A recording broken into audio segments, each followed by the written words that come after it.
cadaaladdu waa aasaaska nolosha waana salka ugu weyn ee dowladnimada laakiin halkan waxaa ka jira waa dhibaato la gaarsiiyay nafta Abba Maxamuud Xasan Cali oo waayeel aan loo turan ah hantidiisa ayuu sheegay in maalin cad lagu dhaxboobayo gudaha magaalada Muqdisho gaar ahaan meel u dhow saldhigga degmada Yaaqshiid ee gobolka Banaadir dad garab ka helaya gudoomiyaha degmada Yaaqshiid Muuse Geese iyo taliyaha saldhigga booliska ee degmada Yaaqshiid Faarax Cadaani ayaa doonaya in si xoog leh ay ku qaataan boos ku dhawaad 30 sano ay deganaayeen qoyskan Abba Maxamuud Xasan waxaa ka hor yimid awoodda ay xilka ay hayaan mas'uuliyiintaasi sida uu sheegay waxaana ay sababtay in la dumiyo gurigiisa kadibna loogu hanjabo in jiingadaha laga dumiyo gurigiisa lagu dareeyo badda ciidamo uu hogaaminayo taliya Faarax Cadaani ayaa jirdil hanjabaad iyo gurudumis ku yimid qori caaradii isugu dara qoyskan Xabiibo Maxamuud Xasan Xabiibo Shiiqaale waxay ka mid tahay dhibanayaasha waxaana ay hogaaminaysaa qoyskan awoodda loo sheegtay ee dhibana u ah gudoomiyaha degmada Yaaqshiid Muuse Geese iyo sidoo kale taliyaha saldhigga booliska degmada Yaaqshiid taliya Faarax waxa ay sharxaysaa dhibta haysata iyo qaabka maamulka ay ugu xagliyeen dul anaga intaas sano ku nool 16 sano ku nool aabeeyo waayeela inay maanta intay maxkamadda warqad ka soo baxday laguma jibin gobolka warqad soo martay laguma jibin waxa lagu jibiyay qabiil waxa lagu jibiyay shaati oo qabiil loo soo gashto ee leeyahay dawladda loo sidaa beena waxa uu sheegaya dawladda farmaajo iyo Xasan Cali Khayre waxa uu sheegaya gudoomiyaha gobolka Cumar Finish waxa uu sheegaya dadka shaatiga qabyaalada soo gashtay ee saldhigga Yaaqshiid joogo gaaraan degmada ninka leeyahay Muuse iyo Faarax Cadaani waa in wax noo lagaaga qabtaa hanti ay naga dhaceen anagoo maqanay gurigeena imaadeen tacsiyo jirno sanduuqaas waa la jibiyay dahaba laga baxay lacag lagu gidi jiray inta afgooy looga keen xamar la keen lagu sii gidi jiray waa qaateen oo dadow oo 6,200 camal dhiman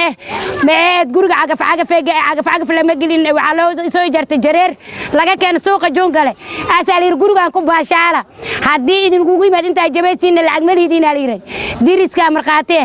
4 maalmood dhisay habeen madow musbaar iyo lameer looma jeedo waxaan socodyaal socodsiinin meed 4 biri dhisay gudoomiyaha yimid anoo dhisay subax 2 saac yaa dhisku yiro gurigu caarjin gadaas ay dhisneed waana sahay anaana intaas ku nool anaana iskale warqad arta ma wato warqad dukumiinti waxaana ma wato sida naagta oo soo sawiray oo in adeertiis gabadha oo adeer ku yahay hadda oo soo dhiga Facebook asaa adeer u adeer u yahay asaa anface ana cid adeer iyo emelay rabbigay adeer iyo meed dawladana baabuur qashinkayga qaadi kara male waxa ka codsanayaa dawladda sharafta leh iyo gobolka Banaadir iyo maxkamadda iyo dadka islaamka ee dawladda ee dadka shaararka qabyaalad noo soo gashtay ee saldhigyada noo keenteen inaan naga qabatiin nimanka shaararka qabyaalada noo soo gashtay ee dawladana idinku shaqeynayna dhaheen ee caadar raadiska ee lacagta dadka inta ka qaataan hadana ku beeniyay 1,500 lacag oo iga qaata maalinta guriga dhisay 4 maalmood dhisay habeen madow guri ma dhisin qof dhista male ana dhisay gurigan aabe ana u dhisay ana u taagay 4 maalmood la dhisay kuni inta leeyimid aleer jooji marqaatigeeda hadeer oo hadla woo jooga marqaatiga nool waxaan kula kulmay guriga agtiisa dhowr iyo 10 sano ka hor ayuu sheegay in gurigan uu caana ka soo dooni jiray caro ayayna ku abuurtay qaabka uu taliye Faarax ula dhaqmay reerkan anigoo dhalinyarada xaafadda oo misana xaafadan oo intaas oo sano aan deganahay misana aan jiro daada aan jiro ee tahay 23 sano inta aan noolay aan socday gurigan waa arki jiray looda way ku xirnaa jirtay cidda degan waa aqaani jiray ilaa yaraanteeda aan dhiig soo diri jiray dhibanaha gurigiisa waayay ee waardiyaha ka ah habeen iyo maalin jiingadihii iyo alwaxyadii ay dumiyeen gudoomiyaha iyo taliyaha booliska ee degmada Yaaqshiid una sii dheer tahay hanjabaadda maamulka waa Abba Maxamuud Xasan Cali waa waayeel waxaana jirdil iyo sidoo kale hanjabaad isugu daray ciidamada booliska ee degmada Yaaqshiid dhalinyarada ku shaqaysata xirfadda guri duminta iyo dhisidda ayay keeneen waxaana daqiiqada ay ku amreen in dhulka la dhigo guri dhisnaa oo qoys ay ku noolaayeen carada ugu daran ee qoyskan ay wajahayaan ayaa ah in habeen iyo maalin hanjabaad ay u soo dirayaan maamulka degmada iyo sidoo kale taliska booliska sida ay sheegayaan reerkan madaxweynaha ra'iisul wasaaraha gudoomiyaha gobolka Banaadir cid walba wax ka qaban karta dhibaatadan ayuu Abba Maxamuud ugu baaqay in ay wax ka qabato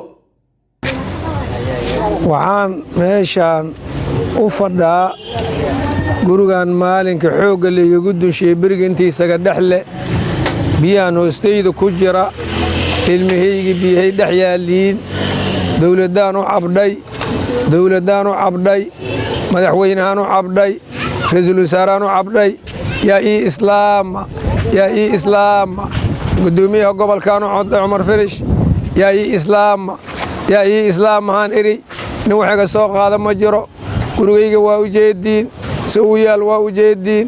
xoogaa laygaga dunshay 16 sanaan mahan joogay xoogaa gurigu lagu jabshay anigana waa dilanahay dhaqarka igu yaalla waa kaas qof laga qari maayo qorga baadkiisa laygu tumay waa kaas islaamnimada haddaysaan ku leedahay dhiigaygiyay qabaan gurigan sanduuqii laga jabshaday waa yaallaa dahabaa lagala baxay beesaa lagala baxay askartaa kala baxday lacagtii lagala baxay haddaan xisaabno wax aqli gelaya maaha ee wixaygi qaba ee wixaygi